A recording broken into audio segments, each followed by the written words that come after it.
Okay, who are you and where are you from? All right. I'm Eric Bing. I'm currently live out in Belmont, California, near San Francisco. And this is my mother. I'm Janet Bing. I'm currently living in Norfolk, Virginia. And what do you all do?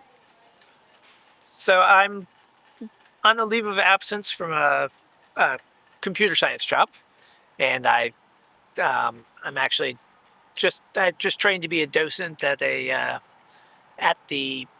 Fitzgerald Marine Reserve. So I'm leading tours there as a docent at the tide pools. And I'm Janet Bing, and I'm a retired professor. What did you teach? I taught linguistics. All right. So has the climate changed at all since you were kids? It's a little hard to say. I mean, I used to bird watch. Definitely some of the birds have changed. I've moved around a bit, so it's a little hard. I haven't stayed in one place, so it's a little hard to say whether it's changed or whether I've moved places. It has in California, though. Yeah, well, it's gotten drier certainly. In the 20 years I've been in California, it's gotten drier. We've got more wildfires there, so that's the biggest change that I've seen. What about you? Well, because I live in tidewater, I've seen a lot of the tides are getting worse. The flooding is getting worse. So that's over a very short period of time. And where is Tidewater? We're Norfolk, Hampton, the Hampton Roads area. All right, we'll talk Tidewater. That's what's known as Tidewater. Yeah, so this local area. And flooding around here is quite extensive. It's quite extensive, even when there isn't a big rain or a storm or anything. So we're getting the area is sinking, and the water is rising. And so, on an everyday basis, do you think are you concerned much about climate, or do you think about it at all? Or I'm very worried about it. I have a granddaughter, his daughter. Yeah.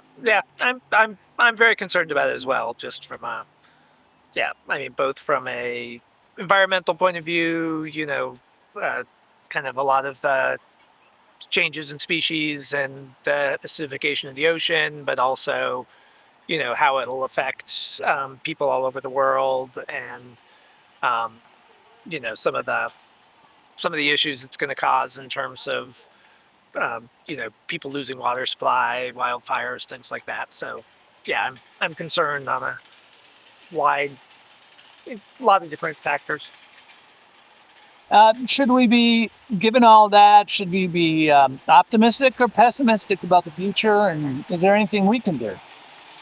Well, yes, we can support governments that are going to put some resources into the problem. We can start changing our lifestyle to save the planet. Yeah, I'm a little pessimistic just because it feels like individuals are doing things, but like the governments, there's not really the political will for governments to make the changes that we need to. And I think it's beginning to become a little bit more.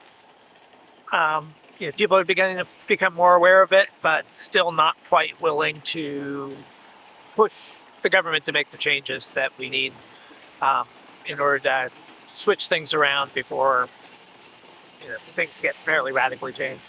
Although people are beginning to pay attention now. You sense that? I sense that, but not enough, of course. But people are beginning to pay attention. Yeah, I think it is. It is beginning to kind of enter kind of a little bit more of the political discourse, which is good. And the young people give me some optimism. Seeing my daughter's very aware of it. All of her friends are very aware of it. So I'm hopeful the young people will step in to save us once again. Well, thank you very much. Here, the 20th of December in Norfolk, Virginia, near the Tidewater. In Tidewater, Virginia. In Tidewater, Virginia. Well, otherwise known as Hampton Roads. Hampton Roads. Thank you very much. You're welcome. Thank you.